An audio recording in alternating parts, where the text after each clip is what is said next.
Je me suis décidé de revenir au pays pour mettre des piliers, avoir des bonnes bases par rapport à la promotion de ma musique chez nous d'abord, chez nous au pays. Mais je suis capable d'être partout au même moment, même si j'ai une base à l'extérieur du pays, mais c'est mon pays, je n'ai jamais changé de nationalité et ça n'a pratiquement rien à voir avec la politique. Donc c'est pour des raisons professionnelles de ma carrière. Je suis là pour la promotion et pour développer d'autres contacts. Mais on peut aussi contribuer au développement du pays d'une manière ou d'une autre. Déjà, avec l'art, avec la musique que j'ai faite, je m'estime, je me considère comme un leader d'opinion. Donc, s'il y a un plus que je peux apporter pour le développement du pays, pendant que je suis là, même quand je ne suis pas là, j'apporte ça. Pour la deuxième question, il a dit qu'il me connaît depuis avant que je fasse la musique, j'étais chrétien, tout ça, gospel. Au fait, avant tout, je suis chrétien croyant et pratiquant. Mais ça ne m'a jamais limité. Ça peut pas m'empêcher d'approcher d'autres personnes des différentes religions. Parce que déjà, moi je considère l'amour comme la religion officielle.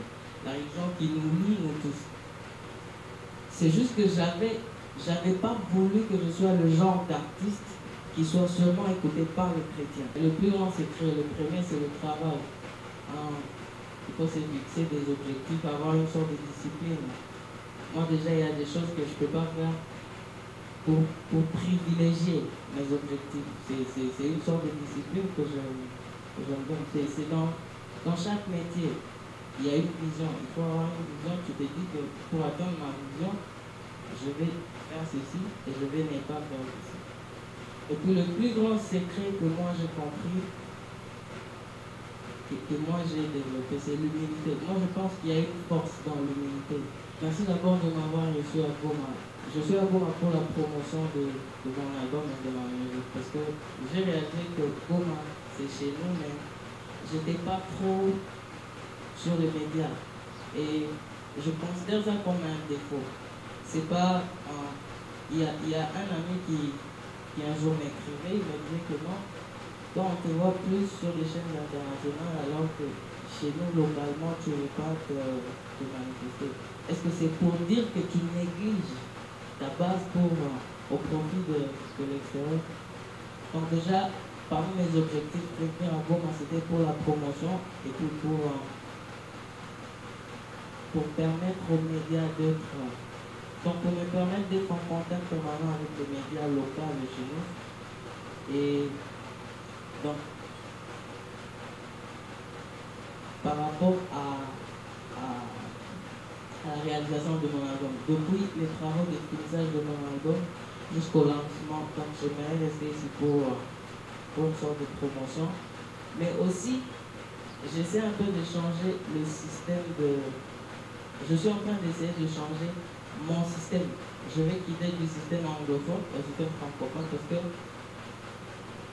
prioriser plus le système anglophone alors que je viens d'un pays francophone, c'est mal parti, d'après moi. Je ne veux pas qu'il y ait dans ma carrière, je ne veux pas qu'il y ait de tâtonnement par rapport à la personne que je suis.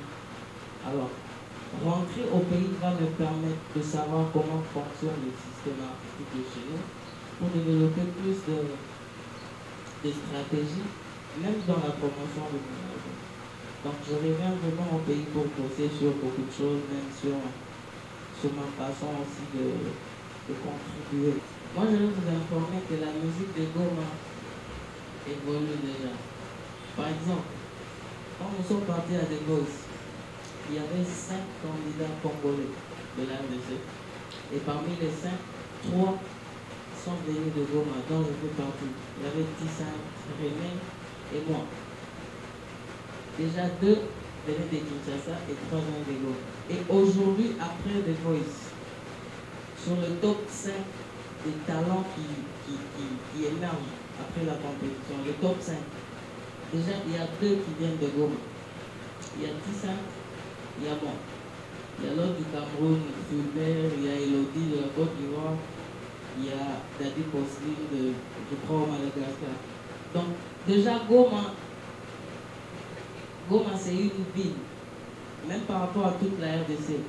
Après Kinshasa, actuellement, la ville sur laquelle on est en train de miser trop artistiquement, c'est Goma. Il se passe beaucoup d'événements à Goma, plus que dans d'autres villes que je ne voudrais pas citer. Comme déjà ce que nous faisons ici, c'est une partie de la promotion. Parce que je suis sûr et certain que chacun d'entre vous pourra diffuser une de mes chansons et en parler. Déjà des bouches à l'oreille, tout le monde qui sera en train de passer pourra savoir que à Goma, il y a Milo. Je peux aussi la chercher. Il y a aussi des apparitions. J'ai beaucoup d'amis artistes musiciens qui organisent des manifestations, pas seulement en caractère musical, mais tout ce qui a quelque chose à voir avec l'art. Je peux faire une apparition en tenant compte du fait que 2 ou 3 personnes que je pourrais trouver là où j'apparais pourront aussi parler de ça. Donc l'objectif de ma promotion, c'est pas déjà de gagner dans des ventes, c'est de me faire découvrir comme un artiste musicien de chez nous à Goma. Donc plusieurs stratégies, il y a aussi les réseaux sociaux, il y a différentes émissions, il y a différentes... Dernièrement, j'ai fait une émission télé-réalité, ça a aussi joué sur les débuts de la série promo que je vais faire ici. Et puis, j'organise, je pense pouvoir organiser, maintenant à mon tour, je ne sais pas, ça c'est peut-être après la sortie de l'album, je pense pouvoir organiser, je n'appellerai pas ça une conférence de presse, mais ça sera une rencontre avec les médias et quelques artistes où je vais présenter mon album auprès des médias et auprès des artistes, auprès d'autres genres de personnalités ici chez nous pour me permettre d'avancer déjà et pour préparer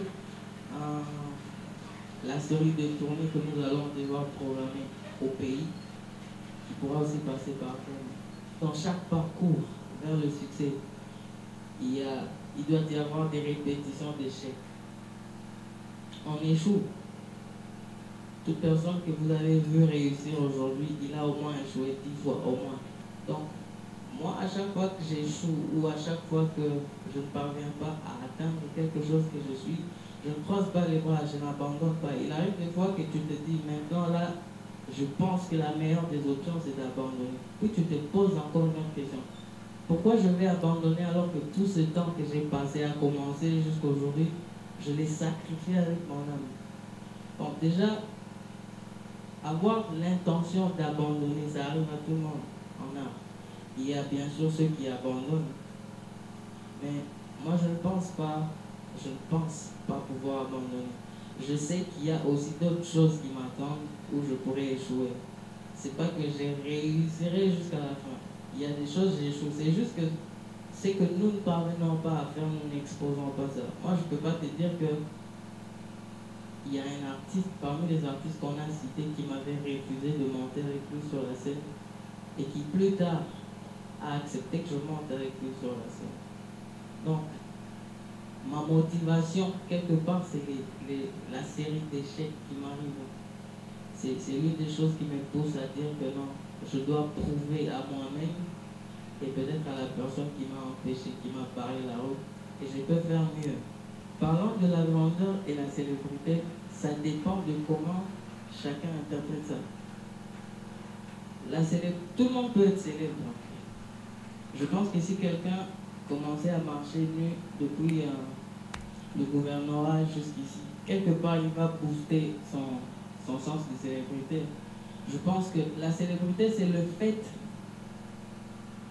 qu'on parle de vous, qu'on parle beaucoup de vous, peu importe ce que vous faites. La célébrité, c'est le fait d'être connu sur une large plateforme. Mais la grandeur, d'après moi, d'après ce que moi je comprends par la grandeur, c'est la capacité ou l'importance de ce que vous donnez. La grandeur, c'est pas par rapport à la taille ou à l'argent que vous faites en tant qu'artiste ou aux entrées que vous faites. Pour moi, la grandeur, c'est ce que je peux être capable de donner avec ce que j'ai. c'est ce qui pourra me rendre grand. Donc quand je parle de la grandeur, ça veut simplement dire que j'ai privilégie, je priorise ce que je fais en tant qu'artiste musicien. Ça peut ou n'est pas me rendre célèbre, mais ça va me donner une place par rapport à mes objectifs. Donc chercher la grandeur, pour moi, ça veut dire me concentrer plus sur mes objectifs en tant qu'artiste, au lieu de chercher à être visible d'abord. Parce que la visibilité, c'est possible dans tout ce qu'on fait. On peut faire n'importe quoi et on devient visible, on devient célèbre. Et ça ne dure pas. Ça ne prend pas beaucoup de temps pour être célèbre.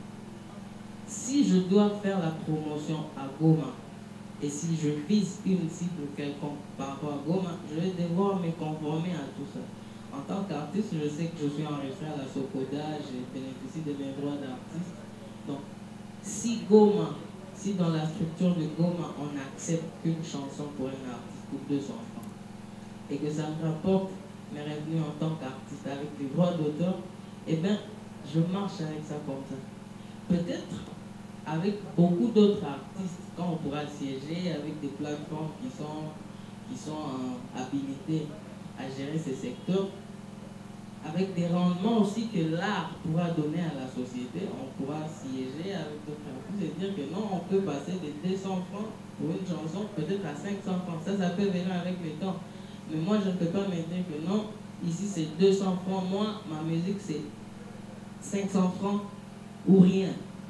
Sinon, là, je peux avoir un risque de ne pas atteindre ma cible. Je n'ai jamais dit que je vais rejeter l'anglais et le français. J'ai juste dit que je vais prioriser mon identité en tant que Congolais qui vient d'un pays francophone. Parce qu'il y a toujours eu une certaine confusion quand je sors. Beaucoup de gens pensent que je ne suis pas de la RDC, je suis plus anglophone que francophone. D'ailleurs, on m'a reproché de ne pas être capable même de parler ma langue maternelle. Ça arrive à tout le monde. Donc déjà, le fait de rentrer au pays, ça va me permettre à savoir danser au pied sur lequel tout le monde danse au pays. Dire que je suis revenu, j'ai switché, c'est parce que je vais plus donner la priorité à mon côté francophone. Donner la priorité à mon côté francophone signifie faire beaucoup de choses depuis chez nous pour l'extérieur. Donc quand je vise l'extérieur, je vais aussi tenir compte du fait que je pourrais satisfaire une partie des gens, de mes fans de l'extérieur, mais en gardant mon cachet congolais. Il y a une plateforme qui est en charge de contrôler les artistes musiciens et qui est supposée donner le rapport ou les doléances des artistes musiciens auprès du ministère.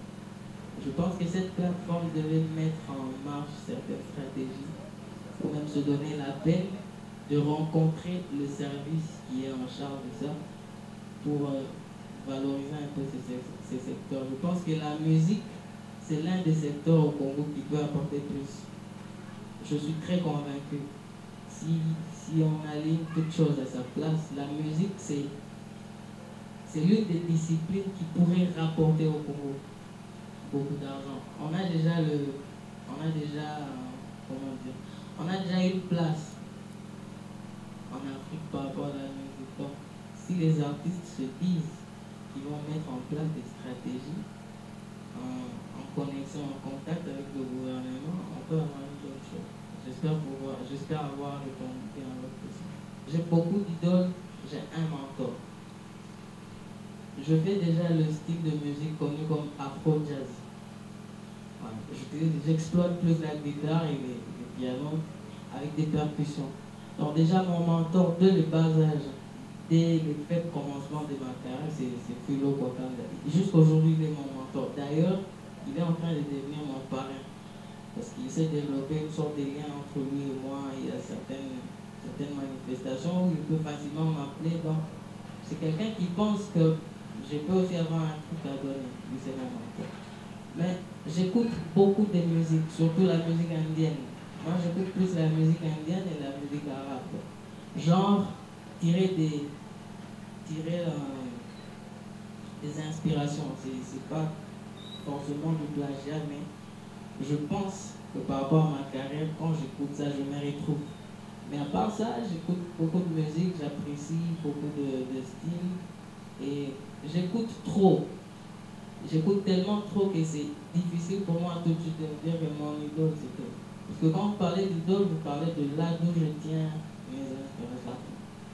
Je suis en train de finaliser mon deuxième album depuis que j'ai commencé en tant qu'artiste.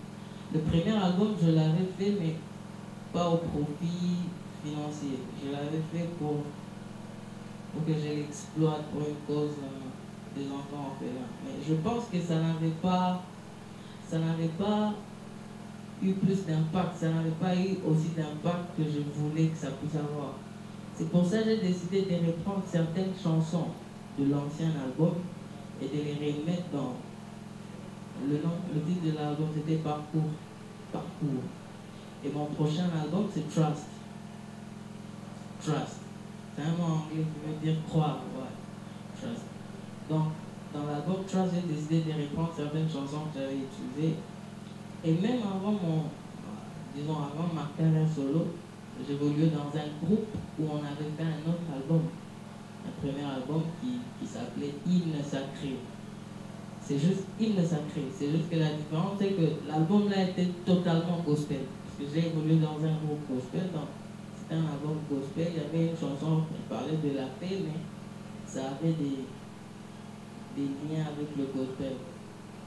Donc, si tout va bien, je sors mon album Trust en novembre. Again, so many people want to see their dreams come true, yet they seem not to be ready for the strike. So many people want to see their dreams come true. Oh yes, life can be quite a misery, but don't forget you've got a power, done it all the right away.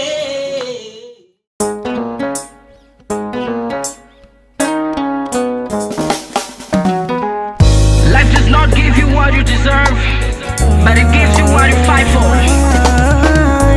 Fight for.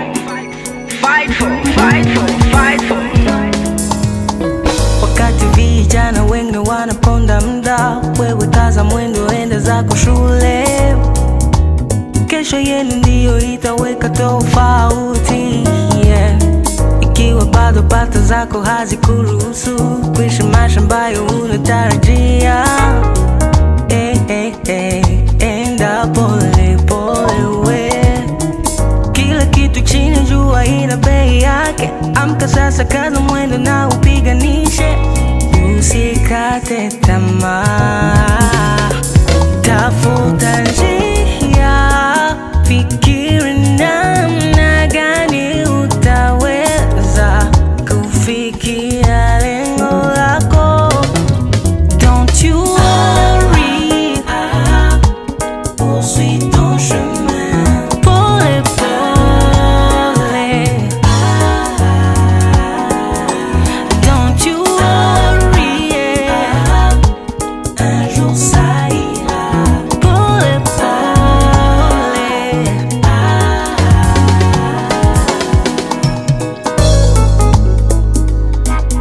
Mentes positivas. El momento en la vida. Yeah. Every day, do what it takes to bring out the best of you into your home. Talk to yourself and figure out something new.